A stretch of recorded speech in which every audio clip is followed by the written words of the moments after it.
안녕하세요. 저는 경기도 수원에 사는 50대 여자입니다. 매일 사연을 듣기만 하다가 저한테도 영화에나 나올 법한 일이 일어나서 이렇게 제보하게 되었어요. 여러분, 권선징악 사자성어 아시죠? 저는 사실 어릴 때 학교에서 권선징악 얘기를 많이 들었으나 직접 경험은 딱히 해본 적이 없었어요. 생각해보면 너무 평범하게 살아서 그랬던 것 같기도 해요.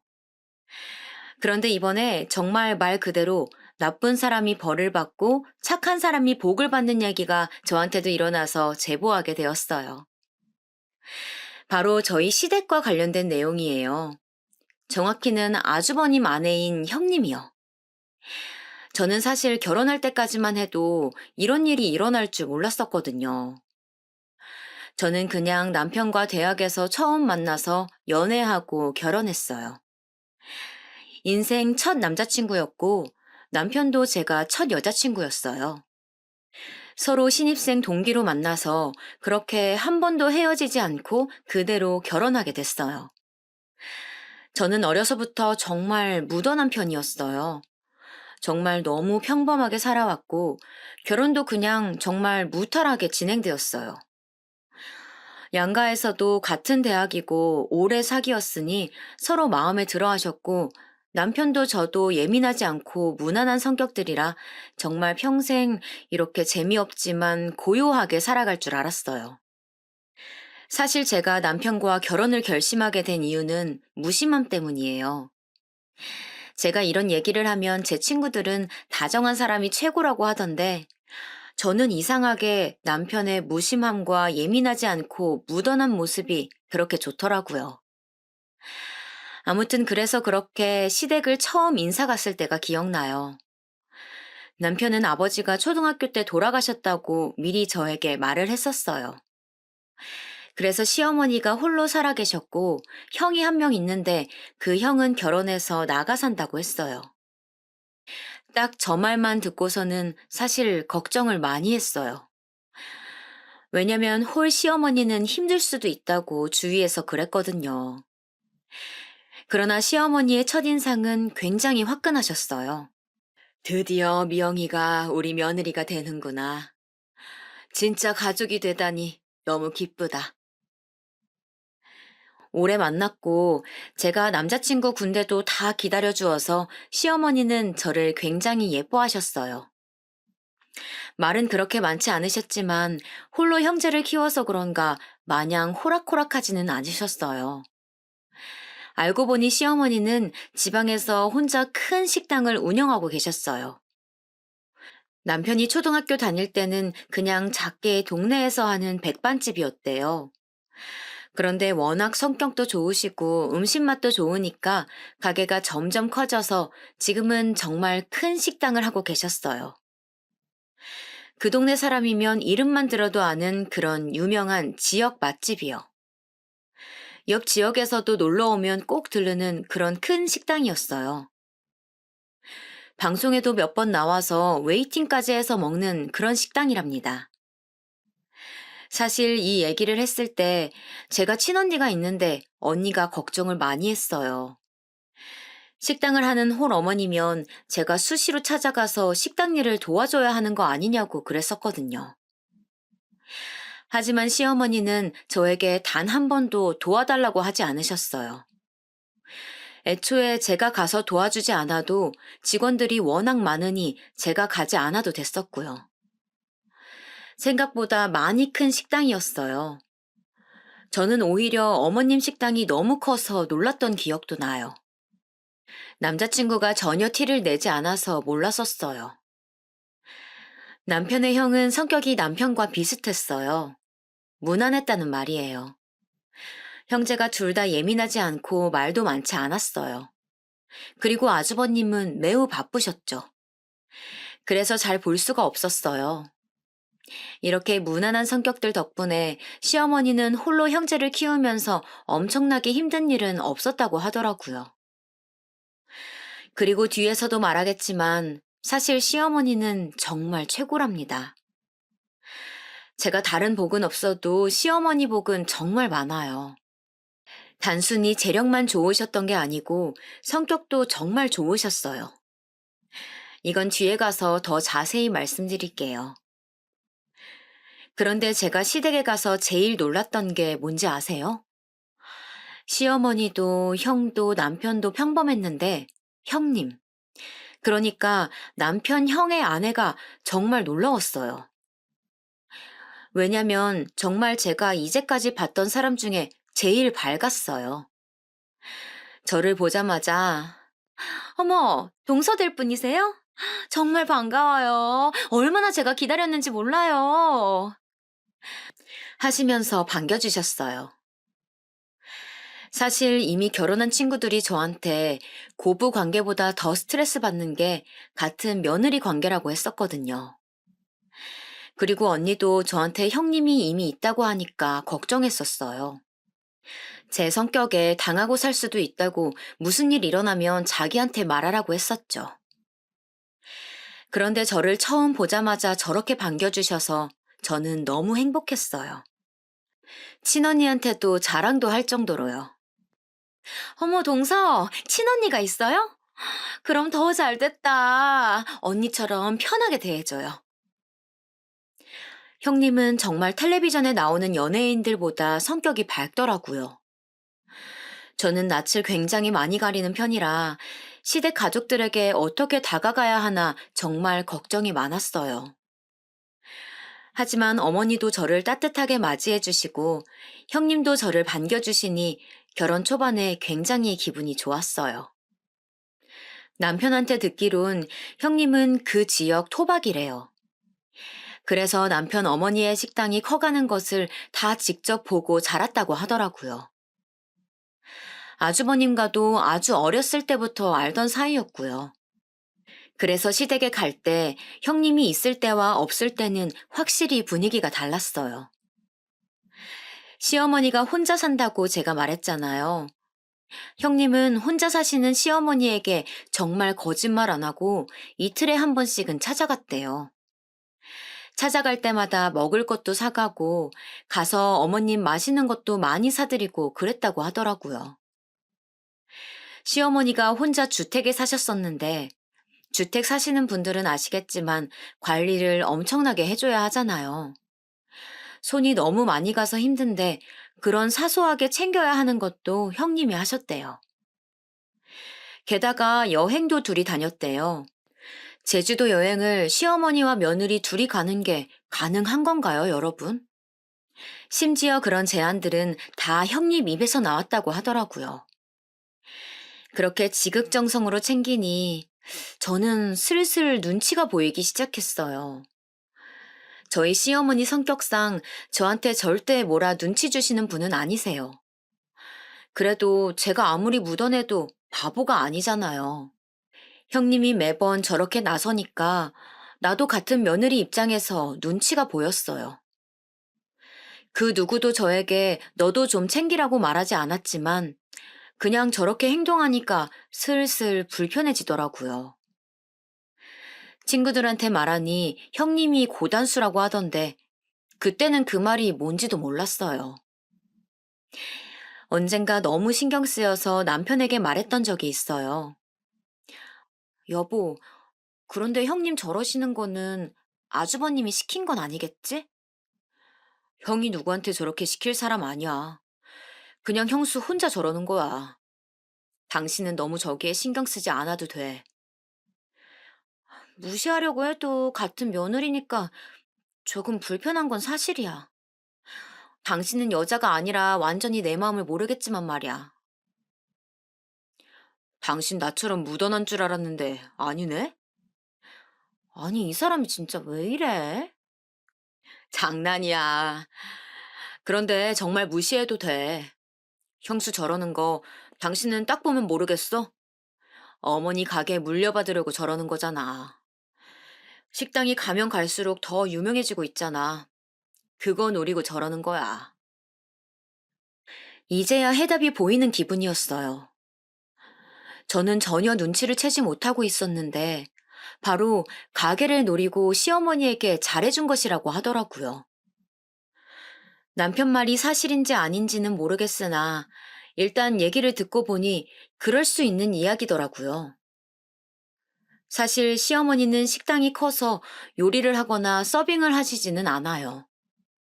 이미 직원들이 수십 명은 근무 중이라 정말 딱 계산만 하시거나 혹은 오픈 때랑 마감 때만 나가세요. 만약 형님이 가게를 이어간다면 고생은 안 하고 편하게 돈만 만질 수 있게 되는 거죠. 이미 다 키워놓은 가게니까요. 그리고 정말 날이 갈수록 커져서 다른 지역에서도 분점을 내자고 계속 식당에 찾아오곤 했어요. 이렇게 큰 식당을 물려받게 된다면 정말 말 그대로 돈다발 위에 앉게 되는 상황이었어요. 어쨌든 남편 말대로 저와는 상관이 없으니 나는 나대로 살아야지 생각했는데 이런 비교되는 마음은 제가 아이를 낳고 나서는 더 심해졌어요. 아주버님과 형님에게는 아들이 한 명 있었어요. 그리고 저도 몇 년 뒤에 똑같이 아들을 낳았고요. 같은 성별이라 둘이 친하게 지냈고 형님과도 자연스럽게 더 자주 만나게 되었어요. 아주버님이 워낙 바쁘다고 했잖아요. 그래서 집에 잘 없으셨어요. 형님이 우리 집에 놀러 오면 같이 애들도 공동 육아를 하고 밥도 먹이며 친하게 지냈었죠. 친언니한테도 형님이 잘 챙겨줘서 너무 좋다고 말했었는데 어느 날 남편이 저한테 그러는 거예요. 형수 진짜 대단해. 아기를 어떻게 매일 보여줘? 저는 정말 깜짝 놀랐어요. 형님하고 일주일에 두 번은 만나는데 저한테는 시어머니 얘기를 전혀 하지 않았거든요. 제가 무슨 말이냐고 남편에게 물어봤더니 형님이 글쎄 시조카를 매일 시어머니에게 보여주고 있다는 거예요. 그것도 가게로 찾아가서 보여줬대요. 찾아갈 수 없으면 영상통화로 보여주고 있었다는 거예요. 안부 인사 겸 매일매일 연락한다던데 저는 정말 꿈에도 몰랐어요. 제가 형님에게 시어머니한테 언제 찾아가 볼까 얘기해도 그냥 아무 말 없이 웃길래 저도 그냥 넘겼었거든요. 저한테는 그래놓고 뒤로는 매일 시어머니를 찾아가고 있었다니 조금 배신감도 들더라고요. 시어머니는 저에게 싫은 소리를 하시는 분이 아니니까 전혀 몰랐었죠. 오히려 시어머니는 저에게 임신했을 때부터 정말 많이 챙겨주셨어요.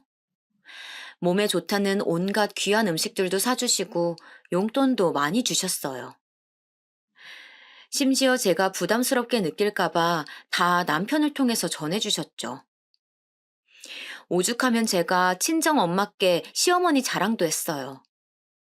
친언니에게도 나 다른 건 몰라도 시어머니 복 하나는 타고났다고 했을 정도로요. 제 친언니도 인정할 정도였어요. 시어머니는 신기할 정도로 알아서 필요한 것 때가 되면 다 챙겨주셨거든요. 저는 정말 시어머니가 저렇게 행동해 주시니까 너무 감사하면서도 또 죄송스러웠어요. 그러면서 아무리 시어머니가 묻어나시더라도 저렇게 형님처럼 지극정성으로 대하는 것과 아닌 것은 당연히 차이가 날 수밖에 없다고 생각했어요. 신혼 때 비교됐던 마음이 훨씬 커지게 되었죠. 그래도 형님이 혼자 저러는 걸 누가 말리겠어요. 그냥 사람 자체가 챙기는 것 좋아하나 보다 이렇게 생각하며 좋게 생각하려고 노력했죠. 이 뒤로 종종 잊을만 하면 형님은 저랑 비교되는 행동을 했어요. 아무리 제가 좋게 생각해 보려고 노력해봐도 형님이 저렇게 나오시니 자꾸 마음이 속상하더라고요. 자꾸 제가 부족하게끔 보이더라고요. 저도 나름 노력한다고 하는데 형님에 비하면 보잘것없어서 그게 속상했어요. 하지만 그럴 때마다 남편이 저렇게 행동하는 거 언제까지 갈 것 같냐고 우리는 우리의 길을 걷자고 해서 위안으로 삼았죠. 형님은 저를 대놓고 미워하거나 견제하거나 그러진 않았어요. 하지만 은근히 저러니까 제가 화내기도 애매하더라고요. 그렇게 오묘한 사이로 아이들도 점점 커갔고 저도 중간에서 눈치가 조금 보이긴 했지만 남편만 믿고 의지하며 잘 지냈었어요. 아이가 초등학교에 입학하자 더 바빠져서 저도 어느 정도 내려놓고 살고 있었죠. 이렇게 말하니까 저는 시댁에 못해준 것처럼 생각하실 수도 있는데 전혀 아니랍니다. 저희 친정에서도 시어머니가 혼자 사시니까 많이 챙겨주라 말씀하셨고, 저도 시어머니가 싫지 않고 오히려 잘 만났다고 생각해서 나름 도리는 하던 상황이었어요. 형님처럼 매일 연락은 하지 못해도 주기적으로 찾아갔었고, 명절이나 생신 때에도 섭섭하지 않게 챙겨주었어요. 다만 형님처럼은 못해줬다 이거죠. 둘이 여행을 간다거나 그런 거요. 저도 나름 노력을 하고 있었지만 정말 저렇게 과하게 행동하는 사람이 나오면 어쩔 수 없이 비교가 되니까 그게 힘들었다는 말이랍니다. 그리고 얘기가 나와서 말인데 저는 시어머니를 정말 좋아해요. 제가 진짜 다른 건 몰라도 시어머니 복은 확실히 있는 편이라고 자부해요. 제 성격이 워낙 조용하고 내성적이어서 때때로 형님 기분을 따라가기 힘들었는데 시어머니는 단 한 번도 비교하시거나 그러지 않으셨어요. 사실 당연히 사람이니까 자기한테 잘해주는 사람이 좋잖아요. 당장 제가 시어머니라고 생각해봐도 저는 저한테 잘하는 며느리가 더 예쁠 것 같거든요. 그런데도 시어머니는 저에게 내색 한번 하신 적 없어요. 그래서 지금까지도 참 감사해요. 아무튼 그러던 어느 날 남편이 저녁 먹다가 얘기를 꺼냈어요. 형수가 어머니한테 식당 옆에 카페 하나 차리고 싶다고 했대. 갑자기 무슨 카페? 말 그대로 식당이 백반집이니까 옆에서 카페 차리면 서로 좋은 영향을 줄 수 있을 것 같다고 그랬다네. 어머니는 그거 듣고 당신이 돈 내주신다고 했나 봐. 아, 그래? 잘 됐네. 자기는 괜찮아? 뭐가? 형수한텐 카페 차려주는데 자기한테는 아무것도 없잖아. 나는 그냥 이렇게 사는 게 운명인가 보지 뭐. 제가 이렇게 얘기하자 남편은 크게 웃었어요. 저의 이런 점이 좋다나 뭐라나. 그런데 진심이었어요. 저는 어머님이 형님한테만 카페를 차려주셔도 아무렇지도 않았어요. 그리고 이미 시어머니는 저한테 충분히 잘해주셨어요. 여기서 오히려 더 바라는 게 민망해질 정도였어요. 그런데 어머님도 저한테 연락이 오더라고요. 아가, 만약 너도 카페 차리고 싶으면 언제든지 말해라. 카페가 아니어도 좋으니 뭐든 하고 싶은 거 있으면 말해.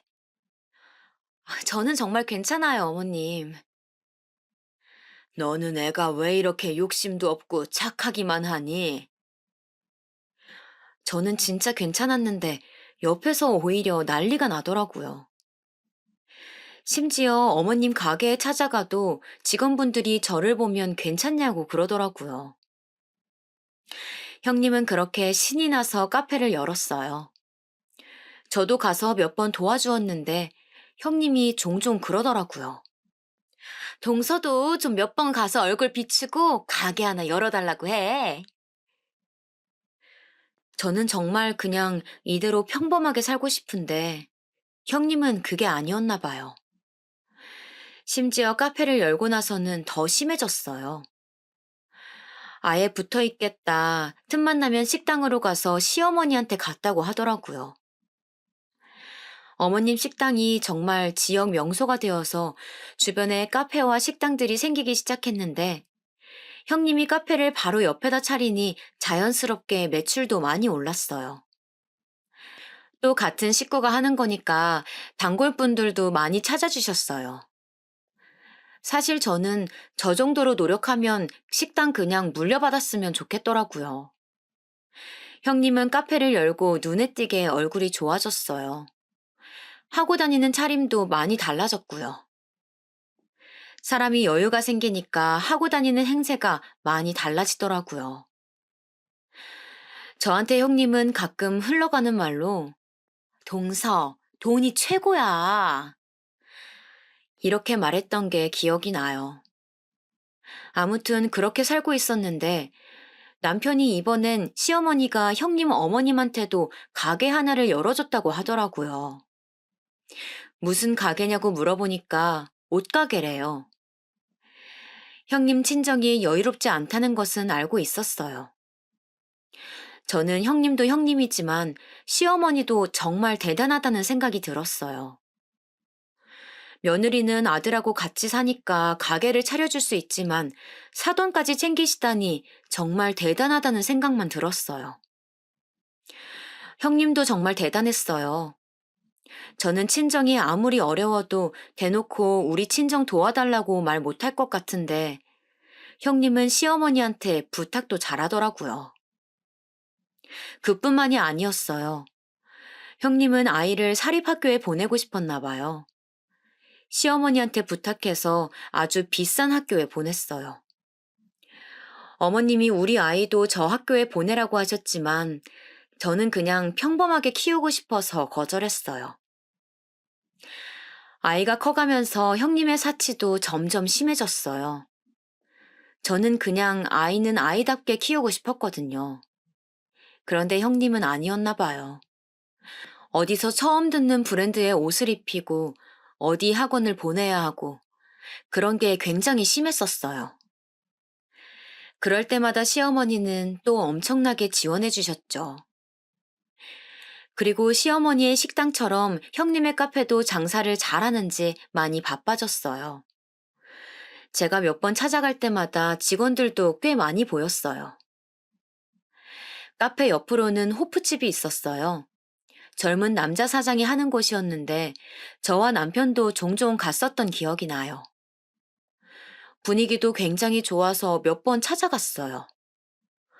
형님도 카페 바로 옆에 있는 가게니까 자주 가더라고요. 그래서 다 함께 일 끝나고 맥주도 마시고 그랬어요. 그렇게 카페 장사가 잘 되면 좋은 일이니까 저는 잘 됐다고 남편에게 말했어요. 그리고 형님은 제 생각보다 돈을 정말 많이 좋아하더라고요. 카페를 열고 장사가 조금 되자 대놓고 사치를 부리기 시작했어요. 차도 좋은 것으로 새로 바꾸고 집도 이사 가고 입고 다니는 옷도 바뀌었어요. 남편이 어느 날 저녁 먹다가 저에게 말하더라고요. 형수 돈 좋아하는 건 알겠는데 너무 노골적이라 보기 안 좋아. 그 말을 듣고 생각을 해봤어요. 형님이 아무리 카페가 잘 된다고 하더라도 하고 다니는 것은 그 이상이었거든요. 남편이 살짝 말해주기론 아주버님도 알고 계신다고 하더라고요. 물론 버는 만큼 쓰는 것은 중요하다고 생각해요. 하지만 그 정도가 심하게 지나치니까 보기 안 좋았어요.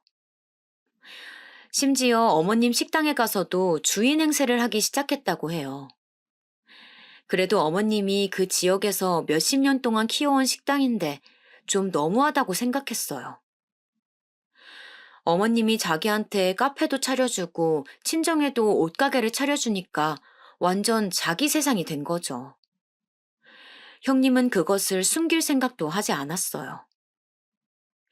오히려 자기가 돈이 많으니까 여기저기 자랑도 많이 했고요. 여행도 정말 많이 다니더라고요. 이상했던 건 그렇게 놀러 다니는데 아주버님하고 시조카는 같이 데리고 다니지 않는 거예요. 혼자 뭐가 그리 좋은지 잘 놀러 다니더라고요. 카페가 잘 되면서 시어머니를 찾아가는 것도 빈도가 많이 줄었다고 해요. 남편은 그걸 보고 저럴 줄 알았다고 이야기하더라고요. 시어머니는 내색조차 하지 않으셨고요. 그래서 시조카가 오히려 종종 우리 집에 와서 같이 밥도 먹곤 했어요. 제가 엄마는 어디 가셨냐고 물어봐도 시조카는 그때마다 모른다고 하더라고요.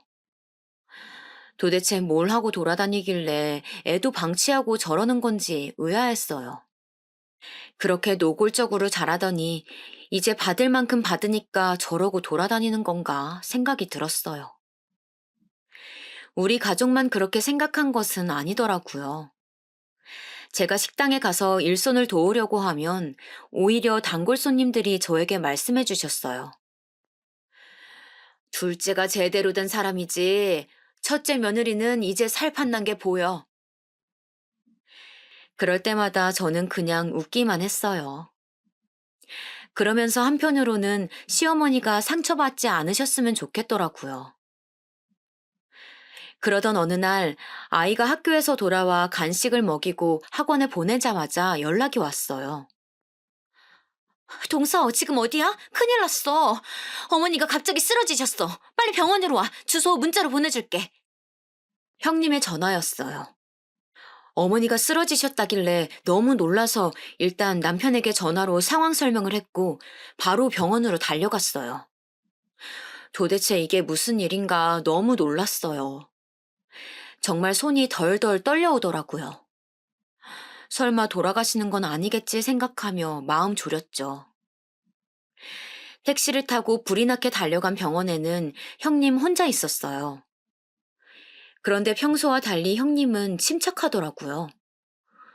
오히려 제가 더 놀라서 당황한 채로 여기저기 이상은 없냐고 간호사들에게 물어보고 있었어요. 1인실로 옮기고 겨우 진정하고 있는데 의사 말을 들어보니 원인은 아직 모르겠으나 일단 깨어날 때까지 기다려달라고 하더라고요.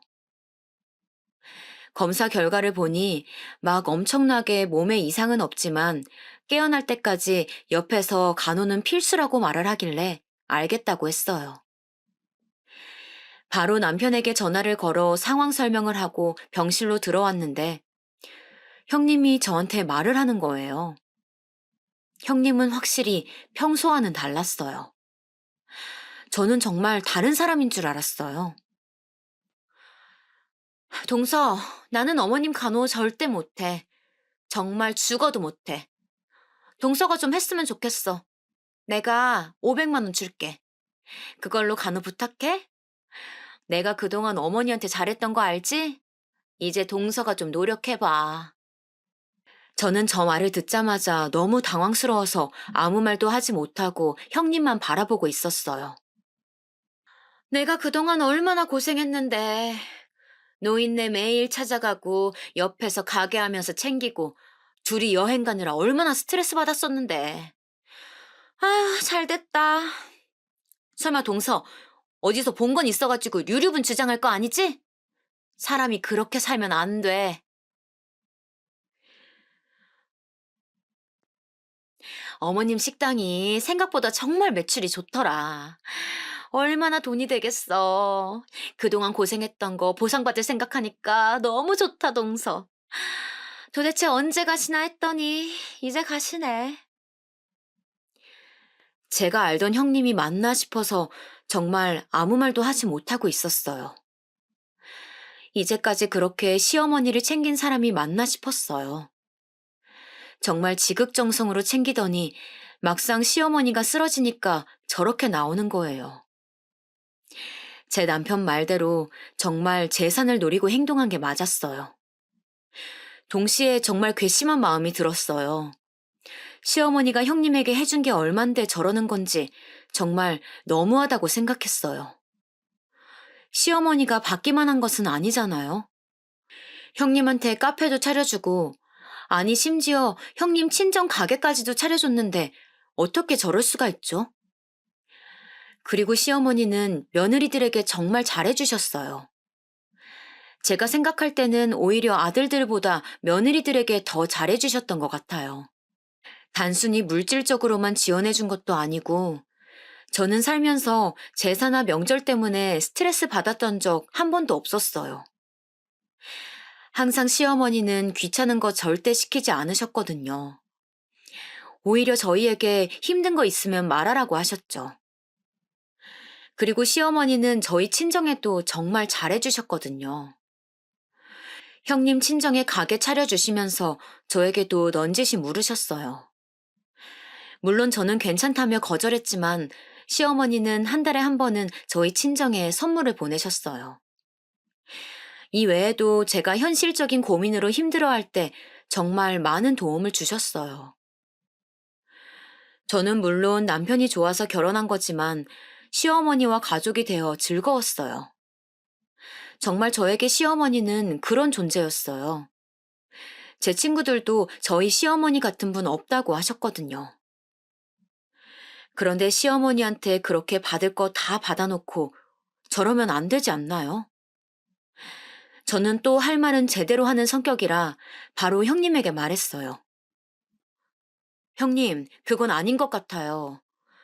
어머님 간호야 제가 할 수 있지만 그런 식으로 말씀하시면 안 되죠. 뭐야, 이제 와서 착한 척해? 왜 이래? 그동안 나만 가게 열어서 배 아팠구나? 그러니까 이번에 잘하라는 거야. 조언해주는 건데 왜 그래? 진짜 인간이 어떻게 저럴 수 있나요? 아주버님과 남편도 병원에 도착해서 들어왔어요. 무슨 일이냐고 묻길래 의사가 말한 대로 원인은 모르겠으나 눈 뜨실 때까지 일단 기다려야 된다고 말했어요. 다행히 몸에 긴급한 병이 있는 것은 아니니 안심하라고도 말했죠. 저는 형님이 저렇게 말했다는 것을 남편에게 말할지 말지 정말 고민이 많았어요. 하지만 확실했던 것은 저런 소리를 들어버린 이상 시어머니 간호는 제가 해야겠다고 생각했어요. 일단 남자들을 돌려보내고 제가 형님에게 말했어요. 형님, 돈 안 주셔도 돼요. 어머님 간호는 제가 할 테니까 가서 일 보세요. 동서, 이래놓고 나중에 딴소리 하면 안 돼. 알지? 저는 재산 필요 없어요. 식당 물려받을 일도 없고요. 정말 궁금하시면 남편한테 가서 물어보세요. 정말 진심이었어요. 형님도 나가고 시어머니를 보는데 마음이 아팠어요. 남편이 빨리 죽고 혼자 얼마나 힘드셨겠어요. 작은 백반 가게에서 저렇게 지역 맛집이 될 때까지 얼마나 고생하셨을까요? 또 며느리가 저렇게 앞뒤가 다를 줄 누가 알았겠어요? 그것도 모르고 카페까지 차려주고 며느리 친정에까지 가게를 차려주다니 정말 저는 시어머니가 안쓰러웠어요. 지금의 그런 호탕하신 성격도 어쩌면 혼자 힘들게 사셨으니 만들어진 성격이라고 저는 생각해요. 자식들에게 절대 짐이 되는 분도 아니고 오히려 잘해주려고 노력하시는 분이거든요. 며느리들한테는 더욱 잘해주시죠. 형님이 저렇게 뒤통수를 치다니 제가 더 화가 나서 온몸이 부들거리더라고요. 남편에게 말하지는 않았어요. 왜냐면 그냥 저 혼자 알고 싶었어요. 형님이 저렇게 앞뒤 다르다는 것을 남편도 어느 정도 눈치채고 있었으니 굳이 나서지 않았어요. 그러면서 저는 시어머니가 그냥 이 사실을 모르셨으면 좋겠다고 생각했어요. 그리고 시어머니는 무슨 병이 있으셔서 쓰러지신 게 아니고 정말 원인 불명으로 의식이 없으신 상태였어요. 그래서 얼핏 보면 주무시는 것 같았죠. 의사 말에 의하면 그냥 정신적 충격을 받아 잠시 잠이 든 상태라고 하더라고요. 암에 걸렸다던가 뭐 특별히 어디가 안 좋아서 쓰러지신 건 아니고 정말 정신적인 문제라고 했어요. 스스로 일어나실 때까지 기다려달라고 하시더라고요. 그래서 간호는 딱히 힘들지는 않았어요. 오히려 너무 심심해서 아들도 병원으로 종종 불러서 할머니에게 말 걸어보라 하고 그랬어요. 남편이 저한테 고맙다고 말했지만 제가 하는 건 그냥 정말 옆에서 어머니가 눈을 뜨는지 안 뜨는지 지켜보는 것이어서 힘들지는 않았어요. 형님은 시어머니가 쓰러져서 병원에 있는 동안 저에게 어떠한 연락도 없었어요. 가끔 오히려 아주버님이 방문하셨죠. 아주버님은 굉장히 바쁘신 분이셨는데 짬을 내서 시어머니를 보러 오시더라고요. 그런데 저는 형님 얘기를 먼저 꺼내고 싶지 않아 일부러 말을 안 했는데 아주버님이 오히려 저에게 물어보시더라고요. 집사람 혹시 안 들렸나요? 아까 병원 간다고 그러던데. 그래요? 아, 제가 못 봤나 봐요. 형님은 그새 거짓말도 하고 돌아다녔나 봐요. 병원은 무슨. 저는 정말 시어머니가 쓰러지고 형님을 코빼기도 보지 못했어요. 형님을 생각할수록 점점 화가 나기 시작하더라고요. 그래도 그냥 참자 생각하며 넘겼죠. 그러면서 속으로 저렇게는 살지 말아야지 다짐했어요. 친언니에게도 전화해서 형님 욕을 했어요. 돈의 유무를 떠나 사람이 저렇게 앞뒤 다르게 행동하니까 너무 없어 보인다고 욕했던 기억이 나요. 그렇게 몇 주가 지났을까요? 어머니가 그날따라 조금 이상했어요. 부정적으로 이상하다는 건 아니에요. 뭔가 평소와는 달랐어요. 손가락이 그날따라 움직이는 기분이 들었어요. 그리고 뭔가 표정도 다른 기분이 들더라고요. 마침 형님이 그때 전화가 오길래 얼떨결에 받아서 그대로 말했더니 자기가 오겠다고 하는 거예요. 그래서 알겠다고 하고 기다렸어요. 그리고 아주버님과 제 남편에게 또 차례로 전화해서 어머님 상태를 설명했죠. 제일 먼저 형님이 병원으로 왔어요. 형님 얼굴도 정말 오랜만에 보는 거였죠. 형님은 도착해서 저를 보고도 그냥 지나치더니 간호사한테 가서 상황을 설명하더라고요. 사람이 변해도 어떻게 저렇게 변할 수 있을까요? 그리고 정말 기적적으로 시어머니가 눈을 뜨셨어요. 어머니! 형님은 거의 오열하기 시작했어요. 어머님, 제가 얼마나 걱정했는지 아세요? 시어머니의 이불을 부여잡고 형님은 그동안 자기가 걱정하느라 너무 속상했다. 가게 일이 손에 잡히지 않더라 등등 말을 하기 시작했어요. 반면 시어머니는 평온하셨어요. 저는 형님 보고 진정하라고 하고 일으켜 세웠어요. 시어머니가 깨어났으니 간호사와 의사들이 들어왔어요. 몇 가지 물어보고 이상이 있는지 건강 상태를 확인하기 시작했어요. 정말 다행히 시어머니는 건강에 치명적인 이상이 있던 것은 아니었어요. 의사는 오늘 하루 지켜보고 내일 퇴원해도 좋다고 그랬죠. 특별히 나쁜 점은 보이지 않았다고 말했어요. 저는 정말 걱정을 많이 했었는데 다행이라고 생각했어요. 어머님, 그동안 정말 너무 걱정 많았어요. 제가 진짜 밥도 안 넘어가더라고요. 형님이 옆에서 또 걱정을 많이 했다고 말했어요. 그만해라, 듣기 싫다. 그 순간 시어머니가 소리를 지르셨어요. 저는 시어머니가 저렇게 소리 지르시는 것을 처음 봤어요. 그리고 듣기 싫다니 이게 무슨 일인가 싶어 시어머니를 쳐다봤죠. 사실 너무 놀랐어요. 눈 뜨시자마자 저러실 줄은 몰랐거든요. 네가 내 걱정을 해? 그런 사람이 둘째한테 돈 줄 테니까 간호를 시켜? 뭐? 그동안 고생? 내가 그때 다 듣고 있었어. 세상에, 알고 보니 시어머니는 쓰러지셔서 병원에 실려오셨을 때 다 듣고 계셨다는 거예요.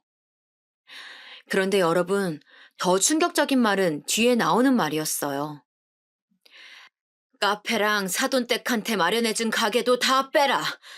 명의는 내 명의니까 그냥 내가 다 처분해야겠어. 어머님, 갑자기 왜 이러세요? 갑자기? 내가 너 호프집 사장하고 바람난 거 모를 줄 알아? 그 소리에 옆에서 듣던 제가 더 놀랐어요. 바람이라니, 그것도 호프집 사장하고? 형님은 망부석처럼 굳어서 아무 말도 하지 않았어요. 내가 너네 같이 아파트 들어가는 것 보고 놀라서 쓰러졌는데 손바닥으로 하늘을 가려. 정말 어떻게 이럴 수가 있어? 내가 정말 분통이 터져서 살 수가 없어! 그 순간 아주버님과 남편도 병실에 들어왔어요. 시어머니는 아들들을 보자 눈물을 흘리셨어요. 아이고, 불쌍한 내 아들. 어떡하니 정말. 아주버님과 남편은 이유를 모르니 영문을 모르겠다는 표정이었어요. 어쩌다 저런 여우 같은 여자한테 걸렸어. 돈 좋아하는 건 알고 있었는데 바람이 나다니 정말 이게 무슨 일이니? 그냥 돈만 좋아하는 거면 누가 뭐라고 하니? 세상에 호프집 사장하고 바람이 났단다. 시어머니는 저희가 다 같이 있는 곳에서 형님이 불륜했다고 말씀하셨어요. 아주버님은 정말 모르고 계셨는지 형님에게 묻더라고요. 형님은 처음에는 절대 아니라고 했어요. 무슨 소리냐고 자기는 너무 당황스럽다고 하더라고요. 어머님, 어떻게 저한테 그러세요? 제가 이제까지 어머님한테 잘했던 거 어머님이 더 잘하시지 않으세요? 갑자기 불륜이라뇨. 네가 옆가게 사장이랑 여기저기 다닌 거 내가 모를 줄 알아? 내가 한두 번 그런 소리 들은 게 아니야. 네. 알고 보니 형님은 옆 호프집 가게 사장과 바람이 났더라고요. 시어머니 가게가 워낙 지역에서 유명했다고 했잖아요. 그러다 보니 지역 어디를 가도 시어머니를 알고 계셨어요. 그 가게에 매일 드나드는 형님도 당연히 사람들이 알고 있었고요. 그런데 겁도 없이 바로 옆 가게 사장하고 바람이 났던 거였어요. 게다가 형님이 그 지역 토박이라 형님도 모르는 사람이 없었는데요. 당연히 손님분들이 여기저기서 목격하고 그걸 시어머니한테 전했던 거예요. 형님은 인정하지 않았어요. 오히려 증거 있냐고 막 울면서 소리를 지르기 시작했어요. 그러자 시어머니는 말씀하셨죠. 내가 두 눈으로 똑똑히 봤다니까? 니네 같은 아파트 들어가는 거. 나중에 알고 보니까 지역 주민들이 형님과 옆 가게 사장이 둘이 붙어 다니는 것을 보고 사진을 찍어 시어머니에게 보냈더라고요. 식당이 워낙 오래되다 보니 단골 손님도 매우 많았거든요. 형님은 카페로 번 돈으로 두 집 살림을 하고 있었다고 해요. 정말 간도 크게 같은 지역 안에서 아파트를 새로 얻어 살고 있었다고 하네요. 그걸 본 사람이 한둘도 아니고요. 워낙 어머님이 식당도 크게 하셨고 형님은 바로 옆에서 카페를 운영하고 있었으니 당연히 사람들 눈에 띄었던 것 같아요. 게다가 불륜남도 바로 옆 가게에서 호프집을 운영하고 있으니 식당을 몇 번만 왔어도 알아차리고도 남을 사실이었어요. 바람도 정말 통 크게 하고 있더라고요. 알고 보니 형님은 혼자 여행을 다녔던 게 아니었어요. 불륜남과 여행을 다녔더라고요. 어쩐지 이제야 시조카가 왜 혼자 있었는지 알게 되었어요. 다 알고 나니까 모든 퍼즐이 맞춰지기 시작했죠. 이걸 옆에서 사람들이 보다 못해서 작정하고 시어머니에게 알렸다고 하더라고요. 나중에 이렇게 발뺌할까봐 사진도 몇 장이나 찍어놨다고 하더라고요. 아니, 사실 사진까지 갈 필요도 없이 그 아파트에 들어가기만 해도 발각될 사실이었어요. 그 소리를 듣고 시어머니도 긴가민가해서 직접 아파트로 갔고 거기서 형님과 호프집 사장을 보았다고 해요. 충격을 받은 시어머니는 그대로 쓰러지셨죠. 시어머니는 안 그래도 불륜 사실을 알고 충격을 받으셔서 쓰러지셨는데 간호도 못하겠다는 소리를 듣고 일어나지를 못하셨다고 하셨어요. 그러면서 저한테 고맙다고 하시더라고요. 누워 계셨지만 정신이 완전히 나간 것은 아니었다고 하더라고요. 중간에 제가 어머님께 뭐라고 말한 것도 기억하시고 제가 아들을 데려와서 할머니한테 인사하라고 한 것도 기억하셨어요. 그것도 모르고 형님은 오히려 좋다고 더 불륜남과 돌아다녔나 봐요. 그렇게 형님은 증거와 증인들이 너무나 많았고 바로 아주버님은 이혼 소송을 하셨어요. 그동안 그럼 병원에 간다고 하고 호프집 사장이랑 놀러 다닌 거냐고 소리 지르셨죠. 아주버님은 배신감이 장난이 아닌 것 같았어요. 남편도 옆에서 너무 놀랐는지 굳어 있더라고요. 재산을 노리고 저랬던 것은 알고 있었지만 불륜이라는 거는 정말 상상도 못했어요. 남편도 그냥 형수가 정신 나간 줄 알았지 저렇게 불륜하며 돌아다닐 거라고는 상상하지 못했다고 했어요. 나중에 다 알고 나서야 가지가지 한다고 형수 욕을 했죠. 또 이 좁은 지역에서 간도 크다고 생각했죠. 같은 동네 살면 사실 한 달이 건너면 다 아는 사이잖아요. 카페와 형님 친정에 구해준 가게는 애초에 어머님 명의였다고 하더라고요. 어머님은 저를 따로 불러서 말씀하셨어요. 아가, 네가 카페 이어서 하렴. 어머님, 제가 과연 할 수 있을까요? 저는 정말 괜찮아요. 못할 건 또 뭐니? 아니면 명의 변경을 해줄 테니까 가게 나가지 말고 돈만 벌어. 내가 정말 고마워서 그래. 그리고 예전부터 내가 너무 못해준 것 같아 신경 쓰였어. 어머님은 형님이 하던 카페를 저에게 주었어요. 사실 얼떨결에 운영하게 된 거라 아직 많이 부족해요. 제가 직접 나가서 뭘 하지는 않고 문만 여닫고 있어요. 아무것도 모르고 시작했지만 그래도 나름 즐기면서 사는 중이랍니다. 형님은 어떻게 되었냐고요? 그대로 이혼당했어요. 가게는 당연히 뺏겼죠. 사실 형님 사돈 쪽에서 식당에 찾아와서 행패도 부리고 그랬어요. 가게를 줬다 뺏는 게 어디 있냐고 막 따지기 시작했죠. 그런데 그런 소리는 바람을 피운 자기 딸한테 뭐라고 해야 하는 거 아닐까요? 정말 콩 심은 데 콩 난다는 말이 이런 말이구나 싶었어요. 형님은 끝까지 자기 잘못이 없다고 했대요. 저도 남편한테 들은 건데 오히려 법원에서 자기가 피해자라고 했다고 하더라고요. 혼자 시어머니 부양하느라 힘들었다고 말도 안 되는 소리도 하고 막 이대로 당할 수는 없다고 오열하기도 했대요. 사람이 양심이 없어도 너무 없지 않나요? 시어머니 부양이라니 저는 그 말을 듣고 너무 어이가 없어서 웃었어요. 오히려 시어머니가 저희에게 지원을 너무 많이 해주셔서 문제가 되지 않을까 걱정은 했어도 혼자 부양하느라 힘들었다니요. 그런 사람이 카페도 받고 친정 가게도 차려달라고 하나요? 또 이것도 나중에 알고 보니 시어머니가 쓰러지셔서 병원에 계실 때 식당에서 자기가 사장인 것처럼 행동해서 직원들 불만도 매우 많았다고 해요. 시어머니는 직원들에게 절대 막대하지 않았는데 형님은 막 이것저것 시키고 그래서 직원들끼리 만약 형님이 사장이 된다면 그만둘 생각도 있었다고 해요. 시어머니가 쓰러지시기 전부터 형님이 그런 낌새가 보이긴 했었지만 시어머니가 쓰러지고 나서는 더 심해졌다고 그러더라고요. 그러면서 노골적으로 티를 내기도 했었대요. 이 가게 이제 내 거니까 뭐. 이런 말도 서스럼 없이 하고 그랬다고 하네요. 정말 사람이 양심이 없어도 너무 없어요. 또 공판에서 들은 내용으론 애초에 시어머니한테 잘했던 이유도 재산을 받아서 바람난 남자와 둘이 살려고 했다고 하더라고요.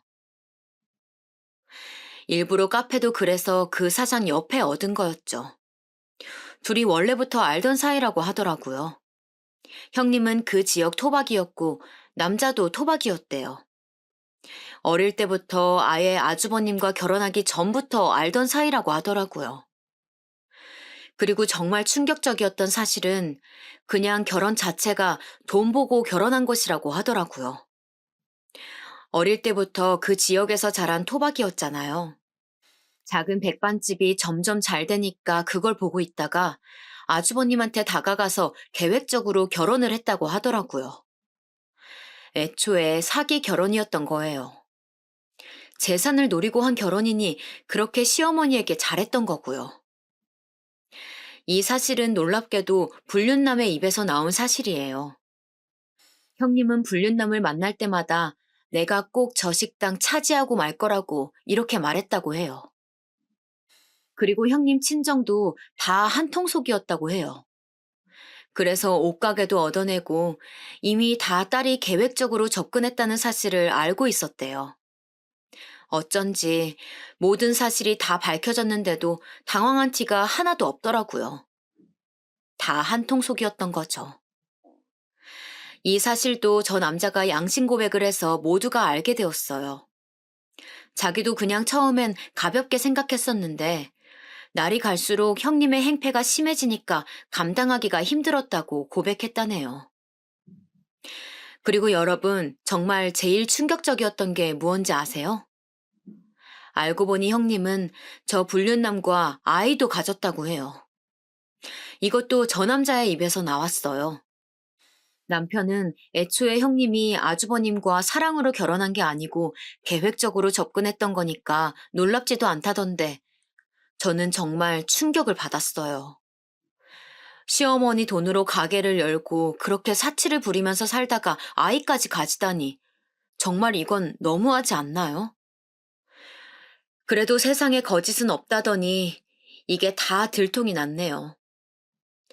남의 돈으로 그렇게 행복하게 자기 하고 싶은 거 다 하고 살더니 잘 됐다 싶었어요. 저러니 시어머니가 쓰러졌던 사실이 형님에게는 얼마나 큰 행복이었겠어요. 형님의 계획은 시어머니가 저렇게 쓰러지면 식당도 카페도 자기 것이 확실히 되는 거고, 그럼 그 큰 돈을 가진 채로 아이를 낳고 불륜남과 살 예정이었나 봐요. 재산을 받고 이혼하고 싶었기 때문에 그때를 기다린 것 같았어요. 하지만 다행히 시어머니가 그 사실을 알게 되었고, 그렇게 형님은 재산도 받지 못하고 이혼당해서 지역 자체를 떠나게 되었어요. 더 이상 살 수가 없었죠. 어디를 가도 다 아는 사람들이었으니까요. 이 사건 이후로 저도 한동안은 돌아다니면서 질문을 받느라 너무 힘들었어요. 그래도 저는 당당하니까 잘 돌아다녔죠. 하지만 어딜 가도 우리 집 얘기가 나오니 힘들긴 했어요. 제가 힘들어하니까 오히려 시어머니는 저를 위로하셨어요. 아가, 다 무시하렴. 정말 저희 시어머니 대인배 아닌가요? 그리고 형님은 저 불륜남과도 관계가 아예 끝났다고 해요. 그렇게 요란하게 불륜하더니 나중엔 서로를 탓하며 공방에서 싸웠다고 하더라고요. 지금은 형님이 어디서 뭘 하고 사는지 모르겠어요. 애초에 궁금하지도 않지만 정말 흔적도 없이 사라졌어요. 아이를 낳았는지 말았는지도 몰라요. 아주버님도 저희 볼 면목이 없다고 식당은 남편 보고 받으라고 했다고 하더라고요. 사실 아주버님은 충격을 많이 받으셨어요. 결혼 자체가 계획적이었다는 것을 알게 되었으니 당연히 그럴 것 같아요. 아무리 아주버님이 묻어나셔도 사기 결혼은 충격이니까요. 그래서 남편과 아주버님을 일부러 많이 찾아갔어요. 사람을 좀 만나야 나아질 것 같아서요. 아주버님은 초반에는 아주 정신이 아프셨는데 점점 나아지셨어요. 오히려 시어머님보다 아주버님이 충격을 많이 받으셨죠. 하긴 저라도 남편이 저와의 결혼 목적이 돈 때문이라고 하면 정말 충격받을 것 같아요. 물론 제 친정은 부자가 아니지만요. 아, 시조카는 당연히 아주버님이 키우고 있어요. 이것도 나중에 들은 사실인데 형님은 아이에게도 신경을 안 썼다고 하더라고요. 저는 정말 몰랐는데 시조카의 입에서 나온 사실은 정말 충격적이었어요. 알고 보니 형님 정말 나쁜 사람이더라고요. 형님은 시어머니에게 아이를 보여줄 때만 예뻐했대요. 만약 시댁에 가지 않는 날에는 밥도 제대로 차려주지 않았다고 해요. 배고프다고 하면 알아서 먹으라고 했대요. 학교도 그 좋은 고급 사립학교에 가고 싶지 않았는데 안 가겠다고 하면 소리를 지르고 나가라고 하니 어쩔 수 없이 갔다고 그러더라고요. 그리고 시어머니가 쓰러져서 병원에 계실 때도 형님은 살판나서 불륜남과 노느라 아이는 챙기지 않았다고 하네요.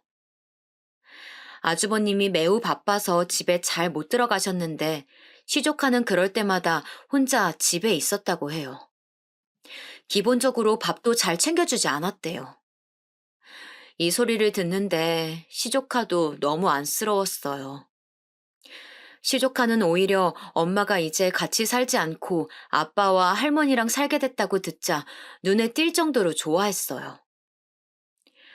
시어머니는 시조카의 얘기를 듣자마자 바로 당신 집으로 데려가셨죠.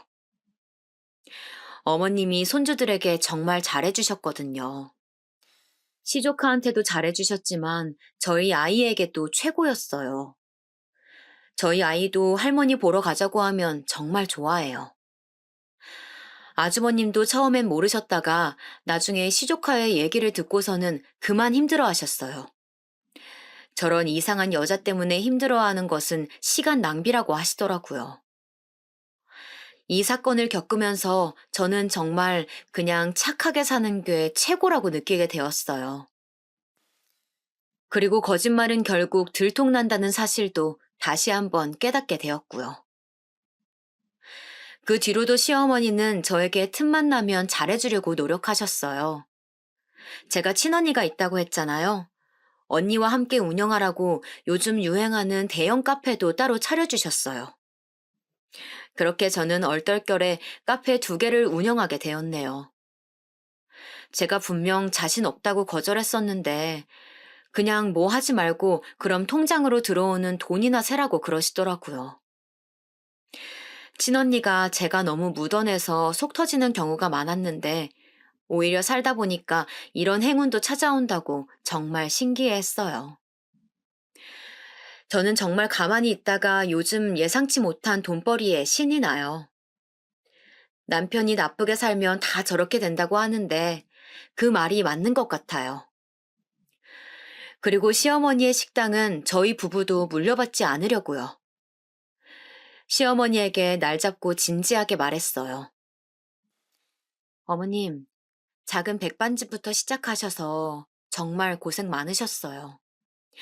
오로지 어머님의 손에서 탄생한 가게니까 끝까지 어머님이 책임져 주세요. 나중에 할 만큼 하셨다는 생각이 들면 저희 좋은 추억으로 폐업하기로 해요. 저희가 이렇게 마음을 전하자 시어머니는 우셨어요. 그렇게 강해 보이던 시어머니가 우시니까 저도 눈물이 나오더라고요.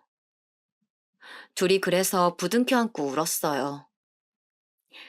그리고 저는 사실 한편으로는 시어머니가 안쓰럽더라고요. 아들들하고 며느리들과 손자들에게 그렇게 잘해주시는 분인데 그걸 나쁜 마음으로 형님이 이용한 거잖아요.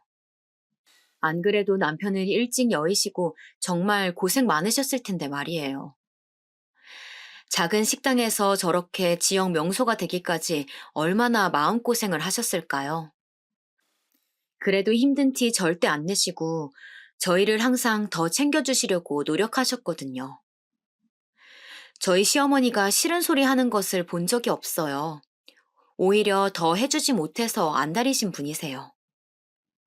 저렇게 좋으신 분인데 정말 너무 마음이 쓰이더라고요. 저도 배신을 당해본 적은 없지만 상상만으로도 가슴이 찢어지더라고요. 그것도 저렇게 노골적으로 티가 나게 잘해주다가 배신을 당한 거니 시어머니 속도 말이 아닐 것 같았어요. 그래서 저도 제가 마음에서 우러나와서 시어머니에게 더 잘하려고 노력하고 있어요.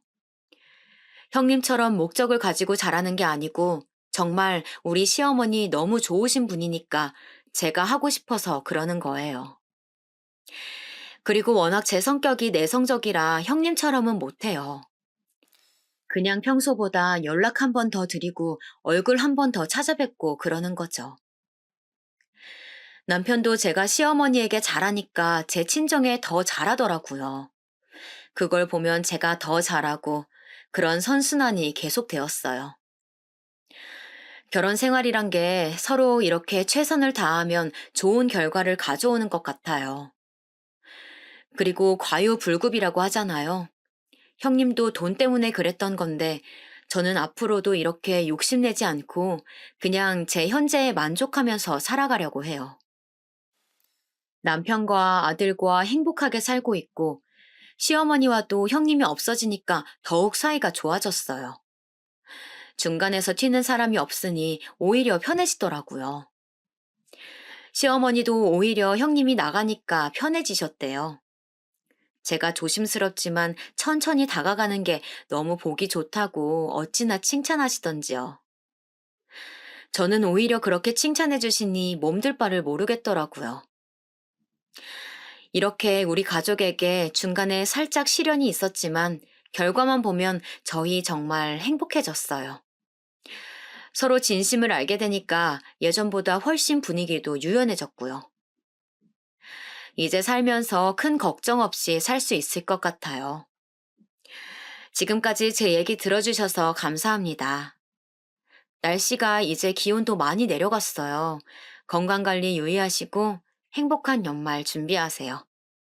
감사합니다.